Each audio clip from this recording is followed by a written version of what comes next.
নীতিমালা নাম্বার 2, যদি কোনো কালো গোলামও আমাদের আমির হয়ে যায় আর তার মধ্যে যদি দিনদারিতা থাকে, তাকওয়া থাকে, আল্লাহ বিরুতা পরহেজগারিতা থাকে, তার অনুসরণ করতে হবে। সুবহানাল্লাহ।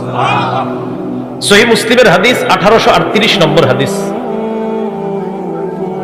ইয়াহইয়া ইবনে হুসাইন বলেন, সামিআতু জাদ্দাতি, আমি আমার দাদিকে বলতে শুনছি। আমার দাদি, তিনি বলেন আমার দাদিকে আমি বলতে শুনছি, আন্নাহা তুহাদ্দিসু, আমার দাদি হাদিস বর্ণনা করেছে। আমার দাদি বিদায় হজের ভাষণে আল্লাহ নবীর ভাষণ শুনছে। সুবহানাল্লাহ। ইয়াহইয়া ইবনে হুসাইন রাহমাতুল্লাহ আলাইহি বলেন, আমার দাদি আমার নবীর ভাষণ শুনছে, বিদায় হজের ভাষণ। সেই ভাষণের মধ্যে আল্লাহ নবী বলেন, ওয়ালাউ ইসতুমিলা আলাইকুম আবদুন ইয়ানি আবদুন আসওয়াদ, তোমাদের নেতৃত্ব যদি কোনো কালো গোলামকেও দেওয়া হয়, তার মধ্যে যদি আল্লাহ ভীরুতা তাকওয়া থাকে, ইয়াকুদুকুম বিকিতাবিল্লাহ, সে যদি তোমাদের মাঝে আল্লাহর কিতাব অনুযায়ী ফয়সালা করে, যদিও সে গোলাম, যদিও সে কালো, ফাসমাউ লাহু, তার কথা শুনে নাও, ওয়া আতিউ, তার কথা মেনে নাও। কোরআনে আল্লাহ বলছে হেদায়েত আল্লাহর কাছে আছে। কোথায় বলছে? আরে বলে না কোথায়? আর কেউ যদি বলে আল্লাহর হাতে হেদায়েত নাই, কথা কি সঠিক হলো না গোমরাহ? কথার কথা বললাম। কোরআনে হেদায়েত আল্লাহর হাতে, আল্লাহ তাআলার হাতে হেদায়েত আল্লাহ তাআলা বলে দিয়েছেন।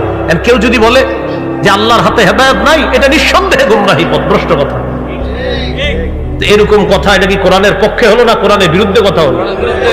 এজন্য আমি মাঝে মাঝে অনেকের আলোচনা শুনি আর মনে করি, আমার মনে হয় যে পুরো কোরআন পড়েন। এরকম আপনার অনেকের আলোচনা শুনি, শোনার পরে আমি চিন্তা করি কি কয়, কোরআনেই তো এটার জবাব দিয়ে দিছে আল্লাহ তাআলা কত জায়গায়। তারপরে আমি মনে করি যে উনি মনে হয় কোরআনও পড়ে না। একদিন এক ভাই দেখ তাফসিরের মধ্যে কি এক উদ্ভট কথা বলে ফেলছে। পরে আমি বললাম, আপনি তাফসির করেন, আপনি মনে হয় আসলে পুরো কোরআন ঠিক মতো পড়েন না, আপনি আমাকে কি শিখাচ্ছেন? আমি বললাম হ্যাঁ পড়েন না তো, সাথে সাথে কয়েকটা দলিল দিলাম কোরআন থেকে। আমি বললাম কোরআনের ভিতরে আছে, আপনি কোথায় বললেন? কোরআনও পড়ে না ঠিক মতো, হাদিসও পড়ে না ঠিক মতো। এ হলো আমাদের ঝামেলা। ঠুস করে একটা বইলা দেয়, চিন্তাও করে না যে এটা এই জায়গায় আছে কিনা, এটা এই জায়গায় আছে কিনা, বলে দেয়, যা মন চায় বলে দিচ্ছে। আল্লাহ বুঝার তৌফিক দান করেন। 3 নম্বর নীতিমালা, বলেন অন্ধ অনুকরণ করা যাবে না।